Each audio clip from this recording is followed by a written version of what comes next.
Today we're going to be assembling this small block Ford 4/8 stroker. We're going to be getting these pistons on the rods. We're going to gap the piston rings. Then we're going to be dropping these things in so we can get this short block buttoned up.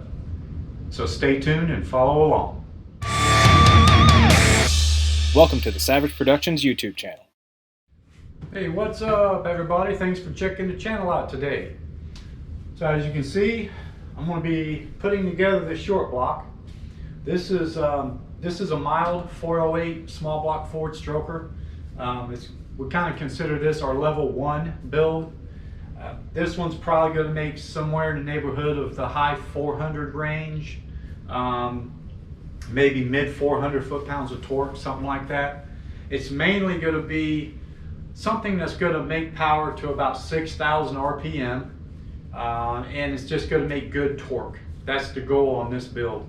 It's going in a 1978 Ford F100. It's a step side.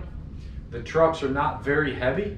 At least the back half is not very heavy. These trucks had a wooden bed from the factory, and you know, the front half is a little heavy. They come in at about 3,700 pounds. 3,800, so they're not really that heavy. We actually did a kind of a level 3 408 build about 2 years ago. It makes about high 500, 600 horse. It makes a lot of torque. It's pretty fast truck. I mean, it ain't no joke. We actually have it back in the shop now. We're pulling the whole front clip off of that one. We're pulling the engine out because we're doing a front end conversion on it. The whole front end is wore out and he doesn't want to go back to a stock style front suspension. So we're doing a conversion kit, and it's going to have tubular control arms, coilovers, rack and pinion steering. You know, it's going to be pretty sweet. So we'll have some video on that one coming up too. But for today, I'm going to get this 408 put together. I've already got I checked all the clearances already on the bearings. Piston to wall clearance, everything comes in good.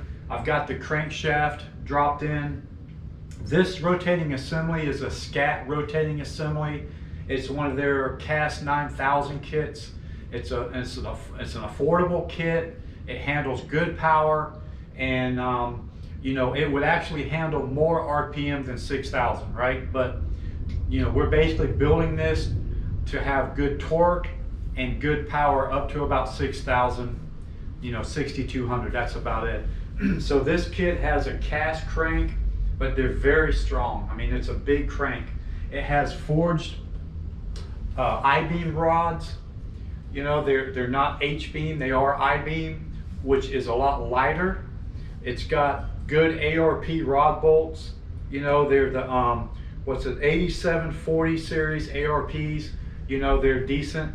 And this rod will handle the power, no problem at all. Obviously, if we were going to step it up to a higher RPM setup or higher horsepower, we would go with, we could still go with a cast crank because those cranks are pretty strong, okay? And we would go with an H-beam rod and maybe some lighter pistons. The pistons that are in this kit are pretty light. I mean, they're good for the money. Let me show you what we got. So this kit comes with the Icon forged aluminum pistons. They're a flat top with 4 valve reliefs, and we want to keep compression under control on this build. He really kind of didn't want to run 93 octane, but I just recommended we got to run 93.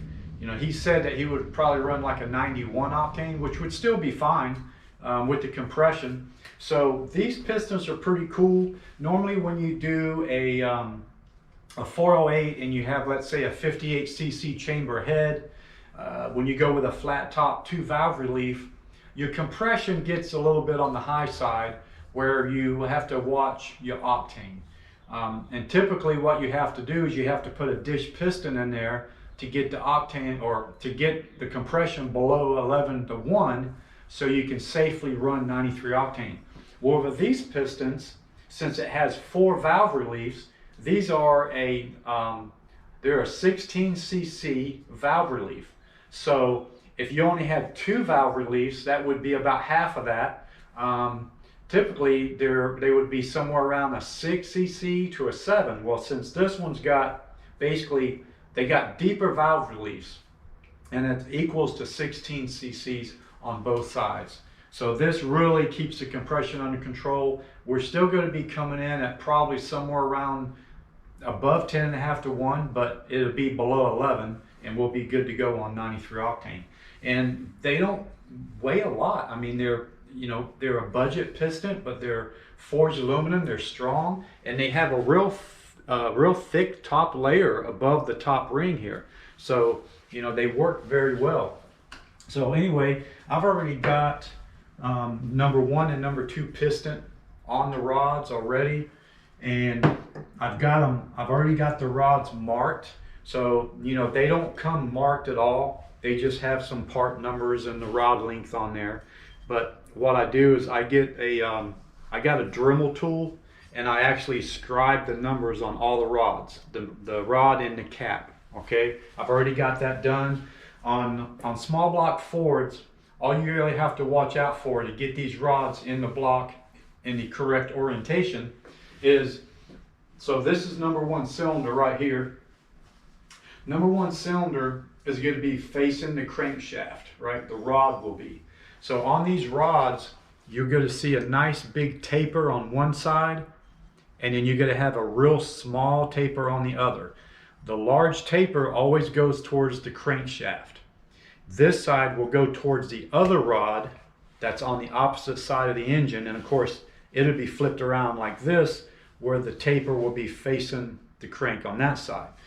When you put your numbers on the rods, when you engrave your numbers on the rods, as long as they're facing down, when you drop this in, when they're facing down, the rod will be in the correct orientation to the crankshaft.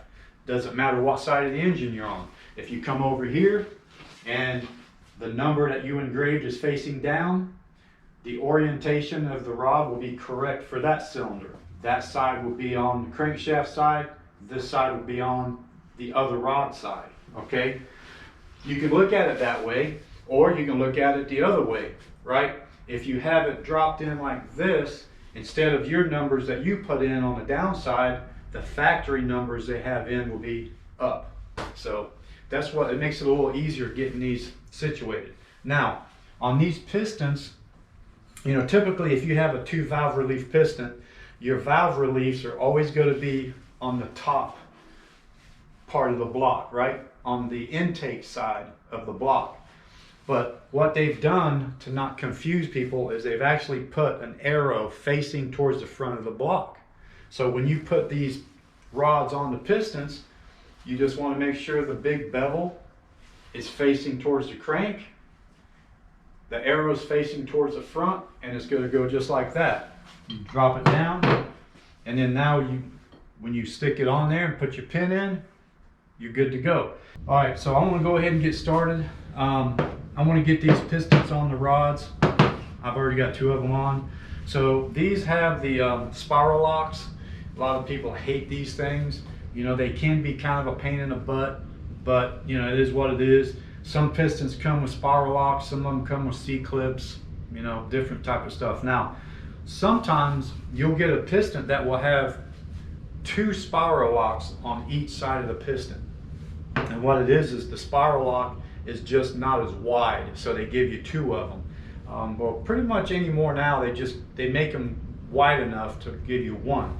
So when you get these, they basically come just like this, and you want to spread them out to about like this. All it is you don't want to bend them any way, you just want to spread them out. Usually as long as you can get your finger in between, you're good enough. It's just a rule of thumb.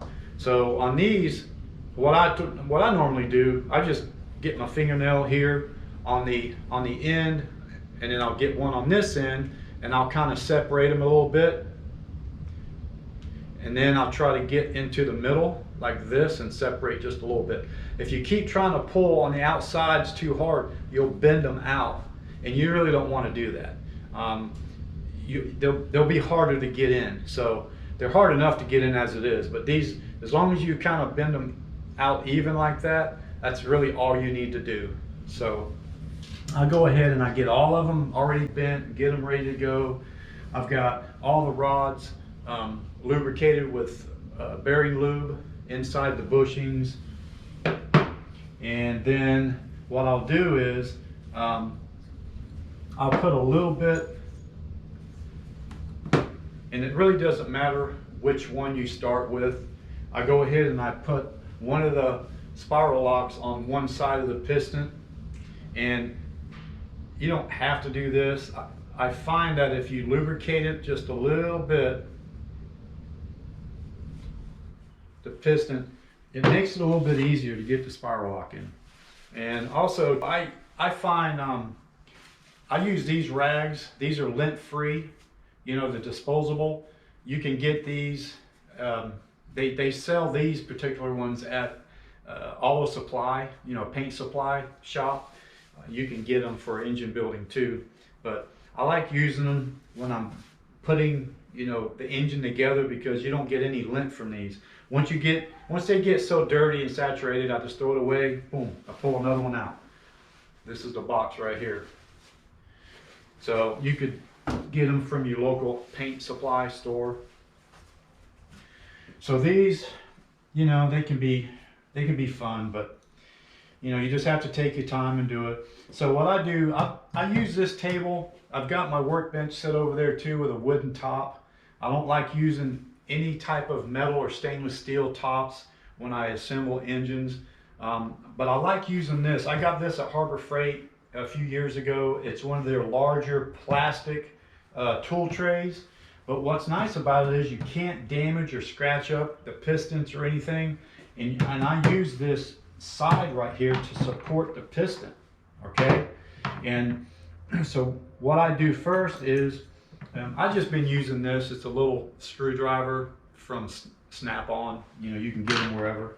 But I'll get this and I'll start it into the groove. Right? There's a little groove in there that it goes in. I just kind of start it in there. And I'll just maybe spin it around a little bit to try to get it somewhat screwed in, just where it kind of starts to bind up a little bit. And then I'll use this side right here that's made out of plastic, okay, to support the piston for me. And then I'll just push this down. Sometimes I'll use a longer screwdriver, but I don't use a lot of force, so I'll just use this one. And once you get it started, it usually will kind of go on its own. Sometimes it'll get a little bit caught up, but there's different techniques for this.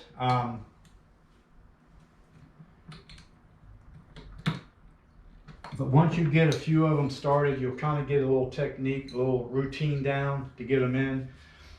You want to definitely try to keep this in the groove on the piston. As long as you can keep it in the groove all the way around, it'll start falling in place.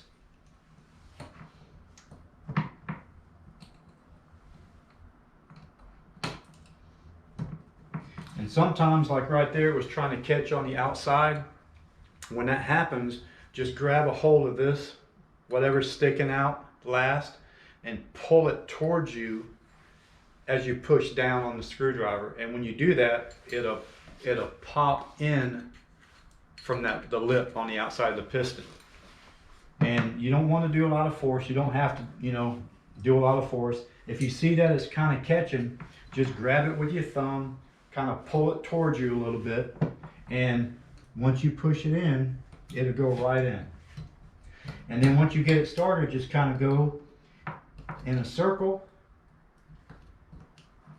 and just push it all the way around, and it pops right in just like that. It's going to be probably hard to see, but another thing that I like to do is you just want to take a look at it, and you want to make sure that it is in that groove all the way around, and it's not, the end is not sticking out at all, because the last thing you want is that coming out. So I'll get one of the pins. I'll just take it out of one of the pistons. I lube it up a little bit after I get this in, and I will just lightly tap on it. I don't want to mess up this pin at all. You can even use a socket, you know, something that fits in there really good. But what I'll do is I'll just sit it in there like that. I'll get my rubber mallet and I'll just do a light little tap. That just ensures that everything is in the groove. And then you can do it the other way too. Just put it in there and just kind of lightly tap. And that's pretty much it. So now we are ready to stick the rod in there. I'm going to go ahead, I'm going to just put a little bit of assembly lube on my pinky. I'm going to go inside here on the side that I put the poly lock in. I want to lube it up a little bit. You don't need a whole lot. I want to get a little bit more. I'm going to put on this side of the piston. I've already done the rods. I just go ahead and do all of those, get the bushing lubed up. Then I'll lube up the pin a little bit. I mean, you definitely want enough lube. You know, you don't want a dry start, because once you crank this engine up, when you break an engine in, you know, it's a roller cam engine, right? We're not breaking in no flat tappet cam. That's a whole nother story. But on any engine, you want to crank that baby up. You want to set the timing real quick. You want to get it up to about 2,000 RPM to 2,500. You want to hold it there. You want to fluctuate back and forth, you know, every 3, 4, 5 seconds, whatever, to about 2,000, 2,500. Now what you're doing is you're seating the rings in. That's basically what that's doing. And it does kind of break in, you know, the stuff, but there's not a whole lot of break in, you know. It's basically seating the rings, getting the bearings all lubricated, make sure you got good oil pressure. Now, by bringing the RPMs up too, you're splashing the oil up inside these pistons. That's how these get lubricated, okay? They have holes, they have holes on the top of the rod, and that is what lubricates the bushing and the pin. And you gotta have RPM to do that, to sling all the oil up in there. And that's another reason why when you break an engine in, you want to get the RPMs up to about 2,000 or so. That oil pressure is just going to town, man. It's splashing everywhere, and it starts lubricating up inside here. Okay, so that's another reason you want to do that. Okay, so now I'm going to go ahead, and I've got the pin lubricated, so I'm going to get the rod in here. Now just to make sure that I'm not putting this piston on backwards, I'm going to go ahead and grab the rod and grab the piston. Okay, this one's number 3. Number 3 is going to drop in like this. The big bevel is going to go towards the front. Very simple. You got the arrows going to go towards the front. They're going to be dropped just like this. I'm going to set it down. My poly lock is to my right. I'm going to slide this one in from the left. Once I slide it into the piston, I'll just show you, once we get it slid in there, just take your time, it goes right in. Very tight tolerance on these. And I'll just kind of walk it in like that. I'll put the piston down. I'll push the rod all the way down. That kind of holds the pin down, because that piston can't, or the pin can float back up, but we don't want that. We want it to stay down, so then we can put the other lock in, the other spiral lock. So I'm going to do the same thing. I'm going to get that. I'm going to get this one here. Let me try this side. I'm going to get this one started into the groove, just like that. Kind of turn it in a little bit, and then I'm going to use my little screwdriver, and I'm going to push down right where it's coming out of the groove, and I'm going to just keep walking it around.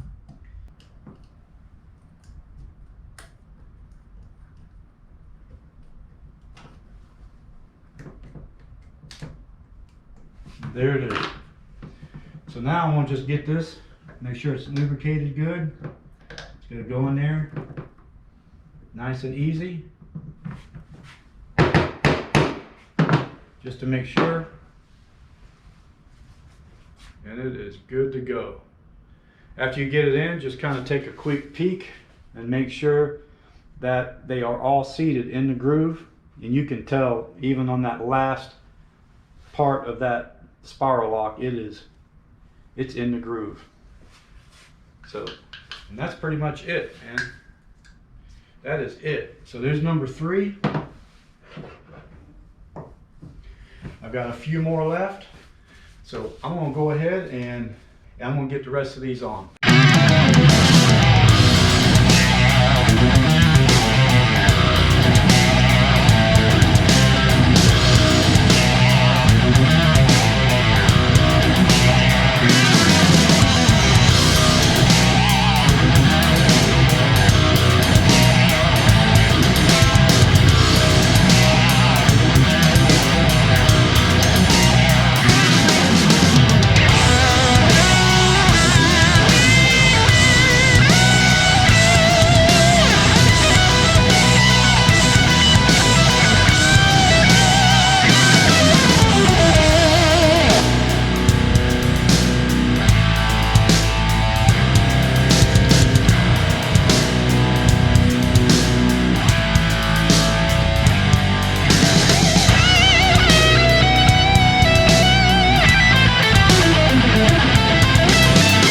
Got all the pistons on the rods.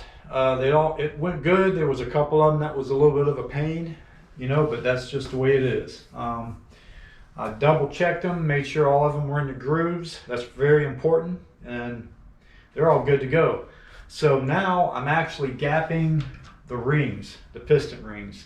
Normally I get a lot of these kits that you get, especially rotating assemblies, they come with rings that have to be gapped. Some of them you can get kits where the rings will come pre-gapped, but it's better to get them that have to be gapped, because depending on your application, if it's just a stock rebuild, the piston to cylinder wall clearance is going to be, you know, the stock clearance. The rings come pre-gapped, you know, but in this situation, this is a mild build. It's not going to be really, you know, raced a lot. It will be, you know, a little fun driver. So we still got just a little bit more piston to cylinder wall clearance. And as far as the gap goes, so depending on the pistons that you get, it will actually come with a piece of paper and it will tell you the ring gap factor. So you would go 0.0040 times the bore. Okay, so this is a 4.030 bore. So you would go 4.030 times 0.0040. That gives you the gap. Okay, so let's just see what that comes in at. So it'd be a 0.0040 times 4.030 bore. That is 16 thousandths. Okay, that's what I thought it was. It was 16. Now, if you wanted to step it up a little bit, let's say, you know, it says street towing. So what that is, that means it's kind of a hot street situation where, you know, it's normally aspirated, but you know, you gotta run it hard and have some fun with it. So that factor would be a 0.0045, gives you just a little bit more. So if you go 4.030 times 0.0045, that gives you 18 thousandths, okay? So that's what I'm shooting for. I'm shooting for 18 thousandths of a ring gap. Now, if you wanted to even step up more, let's say you were gonna run nitrous on this, then you got to step up to a 0.0050 factor. That's going to bump it on up even more. You know, they've got all different ones. Circle track, you know, alcohol injected, drag gasoline, drag alcohol. If you go to run a supercharger or nitrous, whatever. So I'm shooting for, and I pretty much knew I was going to shoot for about 18 thousandths on this. You know, that's typical for a street strip application that's normally aspirated. And honestly, you know, if we shoot, that's a 0.0045 factor, right? So you could actually still run, let's see, nitrous would be, you know, 0.0050. That's going to bump it up a little bit more. But, you know, this thing would still be safe to run on, you know, 100 shot of nitrous or whatever, but he's not going to run it. I always ask the customers, are they planning on running nitrous? With the compression that this motor is going to have, you could still run a supercharger, you know. It would all have to be tuned as far as timing goes and everything. But if they were planning on maybe throwing nitrous on it or a supercharger in the future, I would go ahead and gap the rings now for that.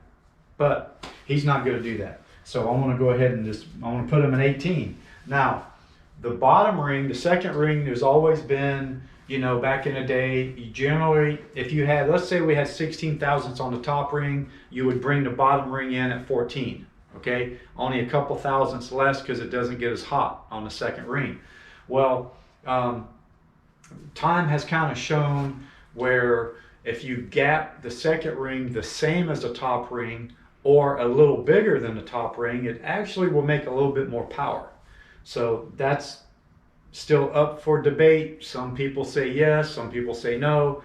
So basically what I do is, on this situation, I could leave it at, you know, we're shooting 18 on the top. I could leave it, I could do a 16 on the second ring and it would be fine. So that's where I'm shooting at. I'm gonna go somewhere between 16 and 18 on the second ring. And that'll be plenty safe. We won't have any issues with the rings getting too hot and closing together. And that's pretty much where I'm at. I've already done the top rings. Every one of them are at 18 thousandths. And now I'm doing the second ring. So I was going to just show you what I do to do the rings. And I have them numbered over here on the table. I have them 1 through 8. And whichever ones I do, I put them on that particular cylinder. But as far as doing the rings, you know, the open end, basically I just stick the open end kind of straight down in there, kind of angled towards the bottom. You can do it on the top of the bottom. I find it easier to check the gap on the bottom so I can see it rather than on the top. I just stick it down in there just like this, push it down, they come together, and then you can just push the top in. That way there's no friction, there's no twisting on the ring. And they make a tool you can buy that has a stop on it. You want to push this down about 1 inch into it, 1 inch to 1.5 inches, and you want it to be completely flush. You want it to be even all the way around. You can't have the ring, you know, angled, or it's not, you're not going to get the right reading. So what I do is I just stick the piston in here, and I'll use this area along here for my guide. I'll push it down until this is even with the top of the cylinder. And you just want to push it down even. I kind of use my thumb on either side until it's even, and that's it. For you guys that, you know, don't build a lot of engines, that's all you need to do right there. You know, I mean, I build quite a few engines, and yeah, I could eventually, I may buy the tool, but I've done it like this for years, so you know, it works for me. So these second rings, this is 16 thousandths, and right now these are coming in somewhere between 14 to 15 thousandths is where they're coming in now without me touching them. You know, to me that's a little bit tight for a little hot street setup. So, you know, I've already got cylinder 1, you know, filed. It's ready to go. I'm just kind of showing you this on this side of the block, but this is actually going to be my cylinder 2. So let's see if there's any difference when I come over here and check it.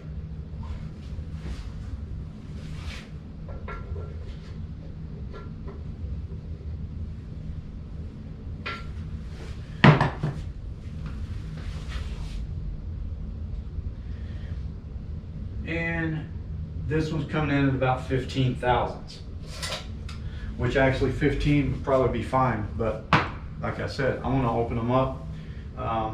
My goal is to be right around 18, 17, 18.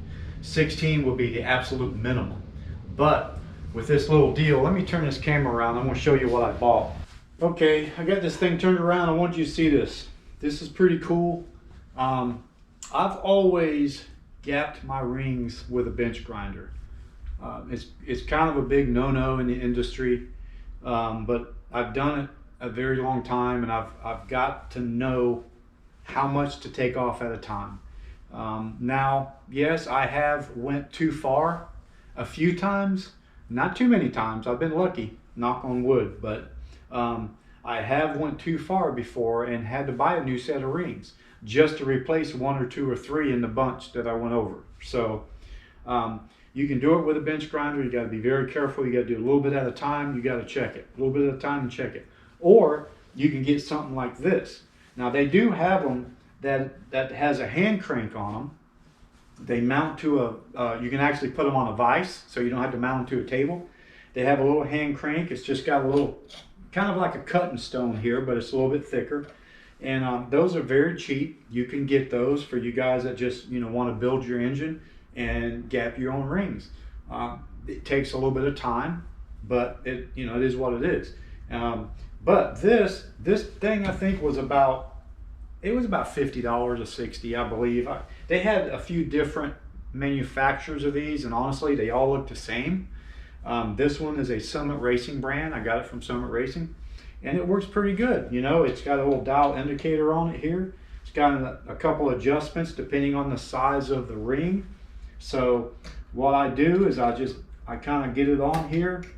It goes underneath this one plate right here. If you guys get one of these, you'll see you'll have to play with it and get used to it. So I'm just going to get it set up here. You want to make sure the face of the ring is completely flat with the grinding stone, of course. So I'm going to do that. I'm going to get it completely flat, and then I'm going to tighten this down, and it tightens down right on it, and that's it. Now once I have it down, I'll put this dial indicator. I want to take 2 thousandths off of this is what I'm shooting for. We came in at about 15 thousandths on this one. I'm going to shoot for about 17 to 18 thousandths. Like I said, 16 to 18 is where I'm shooting for on the second ring. 17 to 18. So it came in at about 15. So I'm going to back this up to 2 thousandths below or before zero.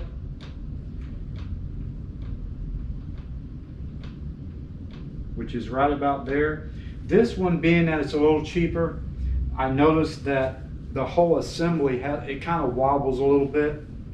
There's no way to tighten it up because it slides on a track, and they didn't machine it 100%. So whenever you bring it, that's about 3 thousandths. But if I push on it a little bit more, it actually move 2 to 3 thousandths more. So I usually just let it float on there to get it to where it needs to be. Then you want to bring it back off of the stone and turn it on, and then just touch it a little bit at a time.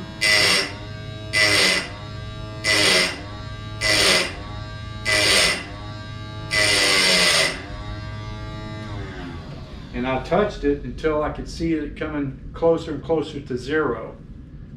I don't want to go too far. So right there, now I'm at zero right there. So if all's good, I should be about 2 thousandths wider on the gap.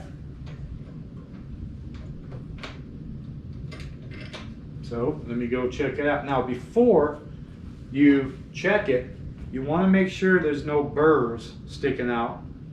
And for now, I'm just going to file the outside edge that's going to touch the cylinder wall, because I don't want to put a gouge in that cylinder wall. If there's any burrs anywhere else, I'll hit that later, but I'm going to go ahead and check it first, because if I have to hit it again, there's no sense in me filing the whole thing down. I just want to do the outside. And that came in perfect. That's at 17 thousandths. 18 would start to go into it, but it's a little bit tight on the 18. 17 goes into it nice and snug. So that's where I want to keep it. I'm not going to put it back in here and try to take another thousandths off to get it to 18. That you take a chance on going too far. Obviously 19 wouldn't even be bad, you know what I mean? But that's why I'm going from 16 to 18 on the second ring. The top ring is a little bit more critical, but you can still fluctuate a little bit like that too.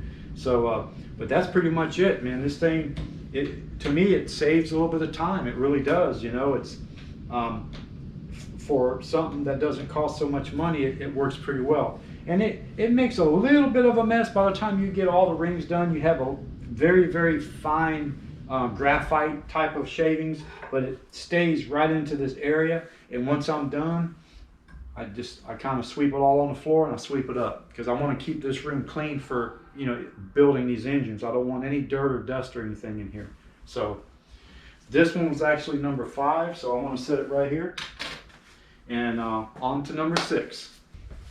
I got all the rings gapped, and I went ahead and started putting on the rings on the pistons. I've got all my pistons in order, 1 through 8.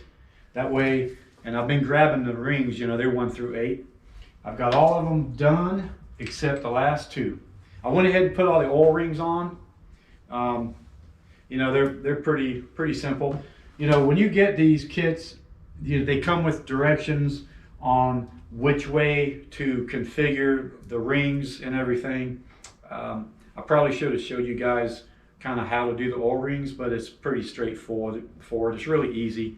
You know, you've got your expander ring. That's called an expander spring ring, whatever you want to call it, in the middle. And you put them on. So what they tell you to do is, so that's that piston's facing towards the front of the engine. And they say to put the expander ring on the right side of the piston. And it doesn't matter if it's the pistons on the driver's side or the passenger side of the engine. It doesn't matter. These rings are going to go on the same way. So the gap on the expander ring is going to be right here in the middle on the right side of the piston if it's facing forward. Then you have the lower oil ring. You have a gap here for the lower, and you have a gap here for the upper. That just separates the gap, okay? And that's pretty much it. And then on the other rings, you got top and bottom. The bottom rings are always going to have some sort of a bevel on the inside of the ring, and it's also marked top. Now, some rings don't have any markings on them, so you got to make sure that that bevel always faces down on the second compression ring. And I got this little tool. It's a nice cheap little tool. It works really good. You can adjust it so you do not overstretch the spring. And when I put it on, you can put it on and put those rings all the way to the inside, but all that's going to do is the tool is going to get in the way and scratch your piston up. You don't want to do that. You want the ring to be just peeking out from the tool. That way you're not going to scratch your piston up with the tool. And then the instructions basically say that, let's say that's the front of the engine. You look at the instructions, it'll tell you. So that's the front of the engine. Right here is going to be the gap of your bottom ring. So I just bring it around. I'll start by putting it in the top groove just to get it down, and then I drop it on down to the second groove, and that's it. So you don't overstretch the ring. You don't want to break it at all. That's pretty much it. Now, I always double check once I put them on. Before I start dropping these pistons in, I want to make sure that mark is on the top. This one says top. Some of them have a dot or whatever.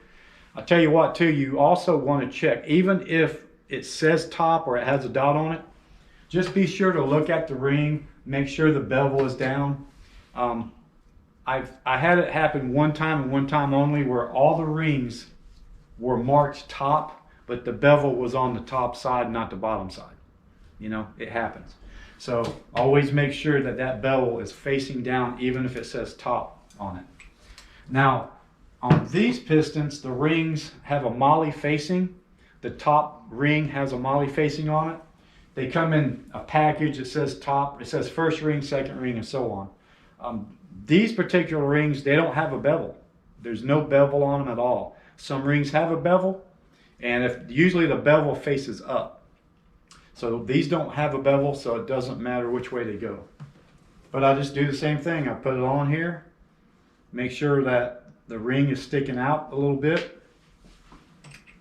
And then you want to put the gap on the opposite side. That's facing forward. The gap on the lower ring here, and on the top ring, it's on this side. And I just put it on, just like that. And that thing is ready to go. So I'm gonna go ahead and do this last one. Get my hands cleaned up, and then I'm gonna get these ready. I gotta get all the bearings in them, get them lubed up, and we're gonna drop them in. I got 4 of the pistons and rods dropped in. I got 1, 2, 5, and 6. On a Ford small block, you got 1, 2, 3, 4, and then the driver's side is 5, 6, 7, 8. And I typically I'll drop in number 1, and then I'll drop in number 5. And that way, you know, they're both synced up together, they're both done. Then I'll go 2 and 6. You can do 1, 2, 3, 4, 5, 6, 7, 8, however you want to do it, but that's the way I do it. So, and what I like to do is I went ahead and got the first 4 pistons ready to go, everything lubed up, everything ready to go, and then I just start dropping them in. So now I've got 3, 4, and 7 and 8 all ready to go. All right, so what I mean by ready to go is we know we got all the rings on. I'll go ahead and get the rod bearings. I'll get them put in. They only go in one way. There's a little tab right here that goes in on these. They only go in one way. And like we had talked about before, this big bevel always goes towards the crankshaft side. This side will go towards the other rod. Well, we already got them configured. We got the pistons. As long as you match the rod with the cylinder, which I've got marked here, number 3, the arrow's facing forward. Okay, so what I'll do is I'll go ahead and put the rod on, or I'll go ahead and put the rod bearing on. I put my my bearing lube on, and the stuff that I like to use is this stuff right here, engine assembly lube. It works really good. I've used, you know, all different kinds. They all work really well, but this is pretty good stuff. It goes a long ways too because it's pretty big. So I've got all the rods lubed up. I've got all the caps lubed up with the bearings on. Now, some rotating assemblies that you may buy might have a top and a bottom rod bearing. The top bearing would be on the rod, the bottom bearing would be on the cap. And sometimes what they'll do is if you put them on, you know, backwards, one bearing will stick out too far on the side of the crank. That's how you know. A lot of the small block Fords, they'll come, it doesn't matter. The rod bearings are all the same. But on some of the very high-end rotating assemblies, you will have a top and a bottom. So you keep that in mind. And it actually says it on the back side of the bearing. And then when they come in, they'll come in a tray. We're doing a 408 LS2 stroker right now, and it's a very high dollar build, super expensive bearings, rings, the whole deal. The whole build will handle 1,500 plus. That kit has upper and lower rod bearings, and you can get them mixed up, but as long as you read the directions and you read the fine print on the back of the bearing, it will say upper, lower, or top, bottom. It's usually upper, lower.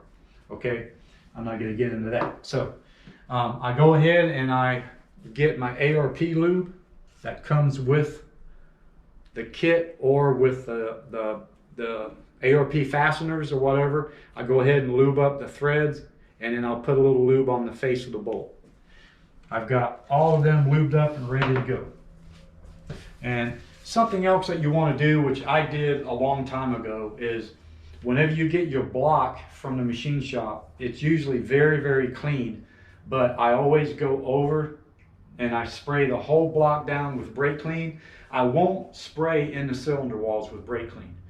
Just to be a little bit safe, I typically do. I'll spray inside here, everywhere.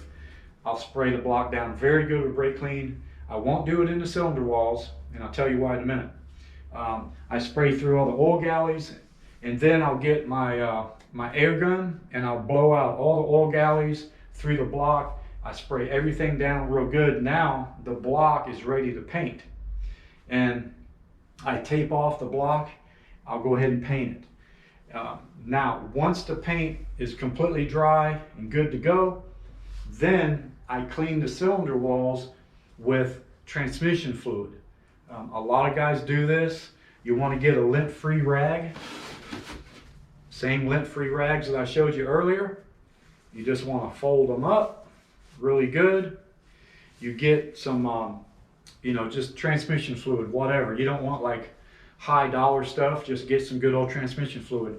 Transmission fluid is a lubricant and it's a detergent. It cleans very well. You ever spill any transmission fluid on a concrete floor? Let it sit a little bit and then wipe it up. You'll be surprised at how clean that floor is. So you just pour a little bit on the towel or the rag, let it soak in, and then I'll go in there and I'll clean the cylinder walls real good. I'll usually do it at least twice, sometimes 3 times. You can tell the rag will get dirty. I'll just keep flipping it over to get a clean spot. I'll pour more on it and then wipe. And be careful when you do it, because man, these edges are very sharp on the top of this block and you will slice your hand open. Trust me. But anyway, that's what I do. I clean the cylinder walls real good, and then I don't leave any excess in there. Once I clean it, I'll go in with a dry rag and I'll wipe to get the excess off of there. Unless you want to keep the engine sitting covered up for a period of time, then you want to leave excess on there, keep it from rusting.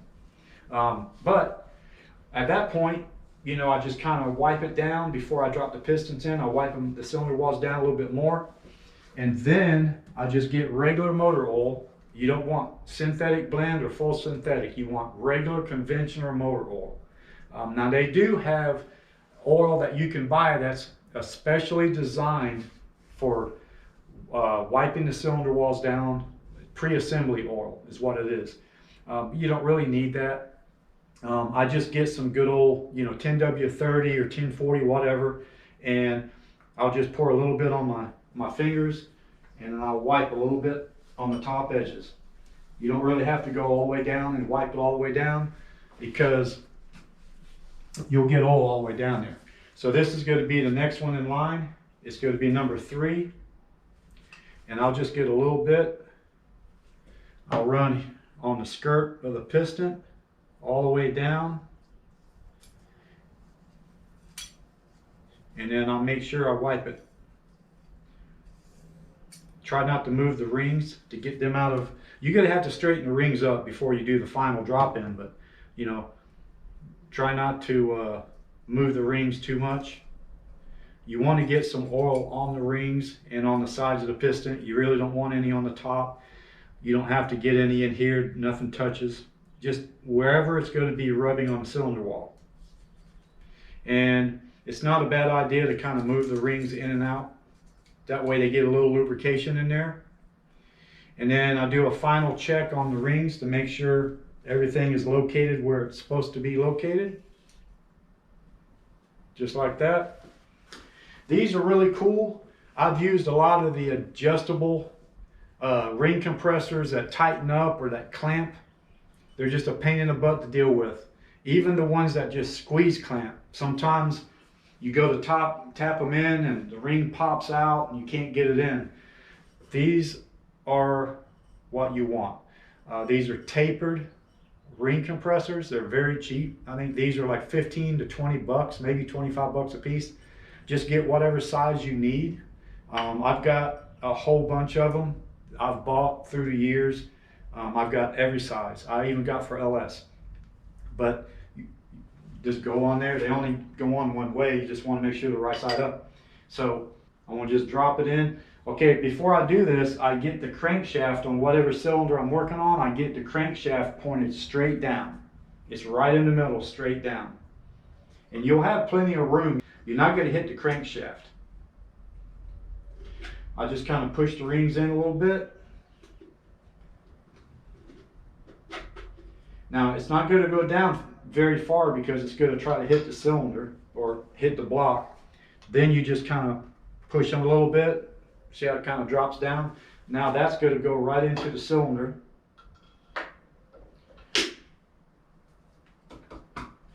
Just like that. And then you just get your rubber mallet or a butt, you know, of a hammer that's rubber or soft or wood. And you just try to constantly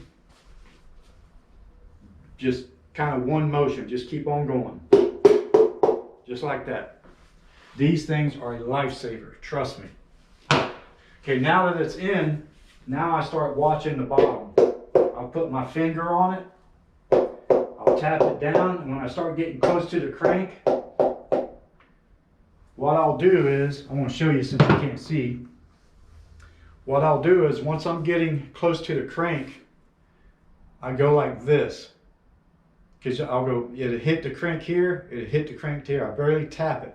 And I'll tap it down and I'll rock it again. What I'm doing is I'm seeing how far I have between the edge of the crank, the journal, and the rod bearing here, or the rod.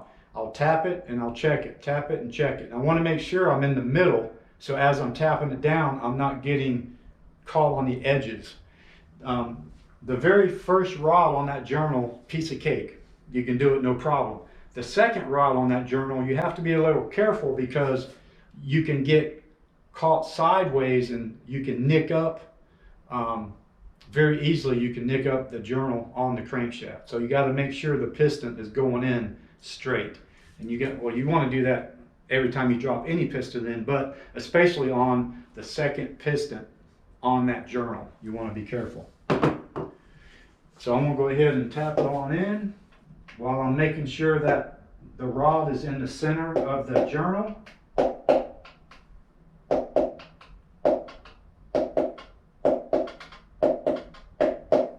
And that's it. I just like to be real careful. I don't like to, nick up the journal or anything like that. I just take my time. Once it's in there, you can slide the rod all the way against the crank, because normally when you drop it in, the rod is not going to be where it needs to be. So once I get it on, I slide it all the way back where it needs to be. Then I'll rotate the block just up where I need to. That was number 3. Very important to make sure these caps go with the rod. When these things are made or reconditioned, if you get them reconditioned, they machine them with the caps on. So you have to make sure you have the right cap with the right rod. And then when you put the cap on, the part that I engraved 3 goes to the same side that I engraved 3 on the rod. Or your big, large bevel is going to be going against the crankshaft, just like the rod is. So I'll go ahead and put it up in there. And I will start the ARP rod bolt. Now these torque to 64 foot-pounds.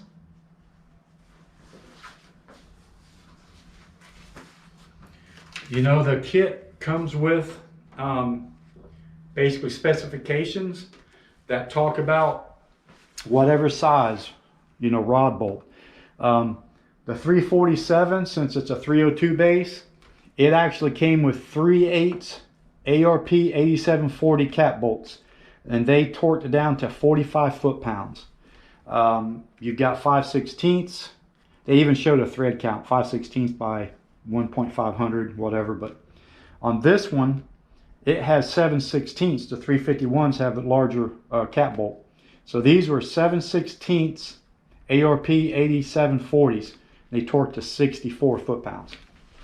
And you even have another piece of paper that will come with the ARP main bolts. Whatever main bolts you go with, whether it's studs, main bolts, or whatever, those bolts will come with, you know, a paper. It'll show you the torque specs, it'll show you the sequence and all that stuff.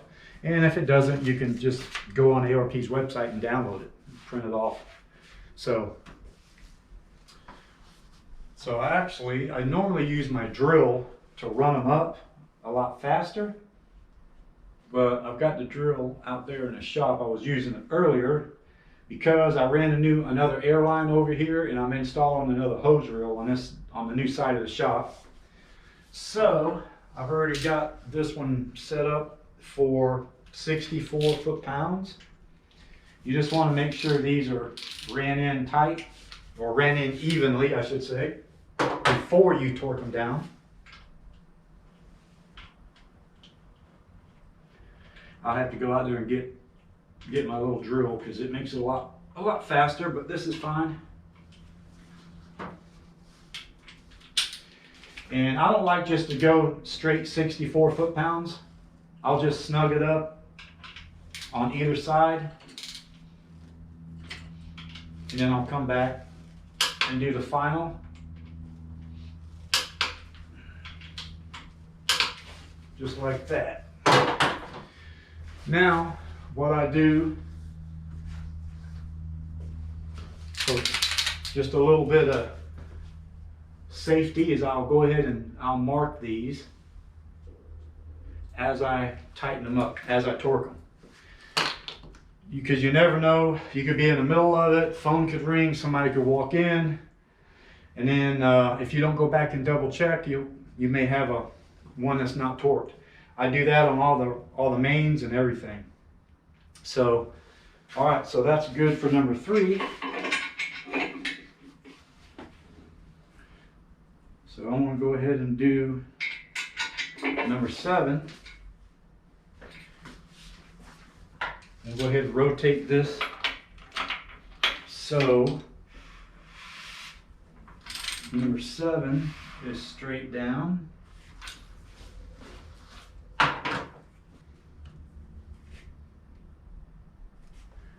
I'm going to go ahead and put a little oil on this one. I don't usually put the oil on until I'm ready to drop it in. I mean, you can go ahead and just oil them up too, as long as you know, while you're doing the bearings and everything else, you can just go ahead and oil them up. I guess it would save some time if you did all that. But I figured I would just show you what I do. I like to get enough oil. I don't want too much. I like to get enough oil on the rings too. And then you can just kind of walk them in and out, make sure that they're not sticking. And another thing too that you always want to check, which I already did, when you're putting the rings on or before you put them on, you want to make sure that they're free inside the grooves on the piston. Sometimes you'll get a little burr or a nick on that little ditch in there, that little groove, and these rings will kind of stick and hang up, and that's not good. If that happens, you need to get emery cloth or something to file that little nick that might be interfering in the ring. That ring has to go in and out all the way around, because when they squeeze in, they have to go in all the way and not get stuck, because that can damage your cylinder wall, break a ring, piston, who knows, you know.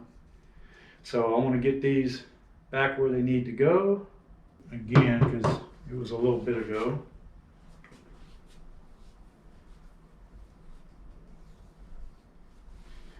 There's enough oil on the piston. You don't really have to do this, but I don't want to take no chances. I don't want to scratch anything up.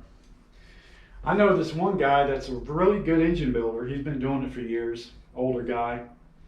What he does is he'll get like a big round butter, an old butter, you know, jug or whatever, and he'll put motor oil in it, not that far, and he'll get this and just dip it down in there.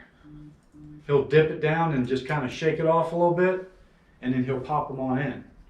And even though it's kind of fast, what I've noticed on his engines when he does that, and he never has an issue with them, you know, but when he starts them up for the first time and breaks that thing in, it smokes bad. Like, it smokes real bad because it's got so much oil in the rings and everywhere. And eventually that smoke clears out and it's gone. But I don't really like to do that. I like to put just enough on everywhere where it's gonna be good to go until you crank that thing up, get the RPMs up, and then all the oil will be slinging where it needs to. And you're gonna have a little bit of smoke when you first start an engine, but you know, not excessively. Let's go ahead and get this on here. Now see, since this rod slides back and forth, it's always going to be riding somewhere in the middle. But when I drop it in, I want to make sure I'm not going to hit the crankshaft counterweight. So I always shift it all the way towards the front so I don't hit the counterweight. But then as I drop it in, I got to watch the other rod. I don't want to hit the rod. This is the one that's a little bit more critical when you drop them in.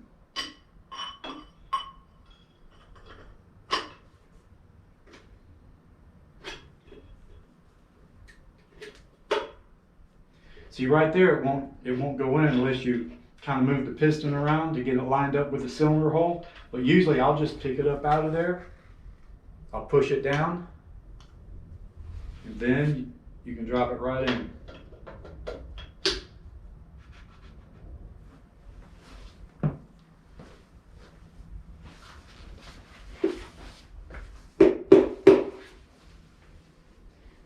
I got it all the way forward towards the front, so I know it's not going to hit this big old counterweight here, but I'm going to still hold on to it down there.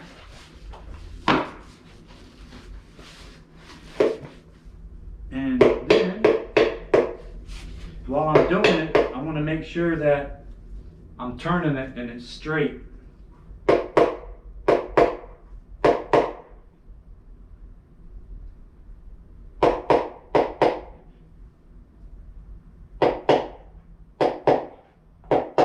I want to make sure that I'm not getting hung up on the other rod or the crankshaft, because the clearance is really tight between the two rods and the crankshaft. There, you know, there's not much clearance there.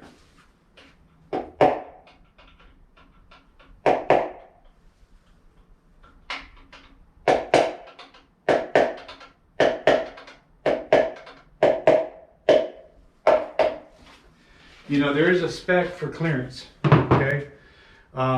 There's got to be enough clearance for oil. There's got to be enough clearance for heat expansion. You know, it's no different than the clearance between the cylinder wall and the piston. It's usually somewhere around 2 thousandths, you know, 2 to 3 thousandths.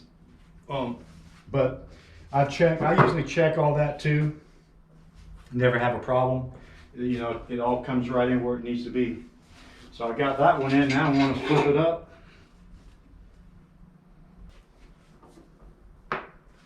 Gotta make sure I get the right cap, number 7.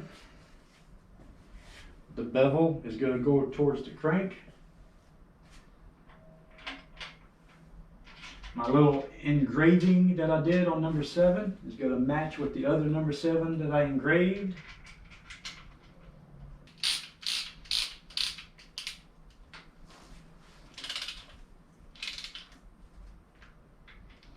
I could turn this block completely upside down to do this, but there's really no need.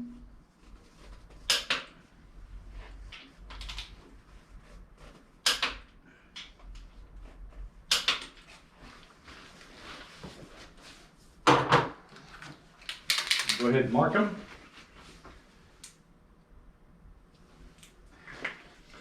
Well, I'm going to go ahead and cut it off here. Went on long enough.